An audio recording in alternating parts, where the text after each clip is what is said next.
তখনও চারপাশে দাউ দাউ করে আগুন জ্বলছিল। ভেতরেই আটকা মাইলস্টোন স্কুলের শিশু শিক্ষার্থীরা। এই অবস্থায় শিশুদের নিরাপদে বের করতে গিয়ে দগ্ধ হন শিক্ষক মাহরিন চৌধুরী। এক পর্যায়ে যখন তাকে বের করে জাতীয় বার্ন ও প্লাস্টিক সার্জারি ইনস্টিটিউটে নেওয়া হয়, ততক্ষণেও হয়ে গেছে বেশ দেরি। দেহের শতভাগ ছিল দগ্ধ। হাসপাতালের বেডে তাকে ঘিরে রেখেছিল পরিবার, শেষবারের মতো দেখতে।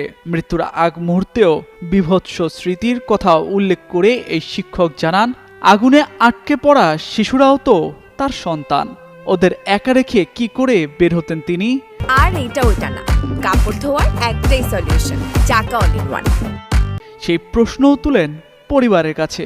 এটি ছিল যেন তার শেষ কথা। মৃত্যুর আগ মুহূর্তেও যেন ভেবে গেছেন প্রিয় শিক্ষার্থীদেরকে। ওই শিক্ষকের ভাই মুনাফ জানান, তার বোনের মনে জোর ছিল অনেক। দুর্ঘটনার কিছুক্ষণ পর ফোনে কল পেয়ে জানতে পারেন পুরো ঘটনা।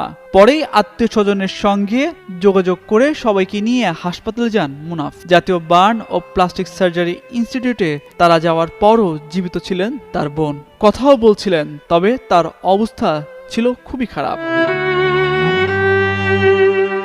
সবশেষ অনেক মায়ের সন্তানকে বাঁচিয়েই চলে গেলেন মাহরিন। ঘরে রইল তার মাহারা দুই সন্তান।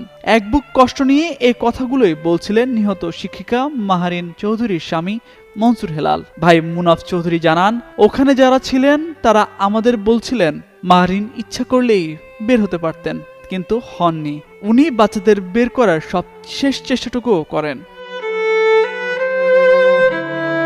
সোমবার দুপুরে এই বিভীষিকার মুহূর্তে প্রাণ হারায় অনেক শিশু। তাদের সঙ্গেই মারা যান তাদেরই প্রিয় শিক্ষিকা মাহরিন চৌধুরী, যিনি মাইলস্টোনের ওই শাখায় সমন্বয়ক ছিলেন। তামজিদ মির্জা, যুগান্তর নিউজ।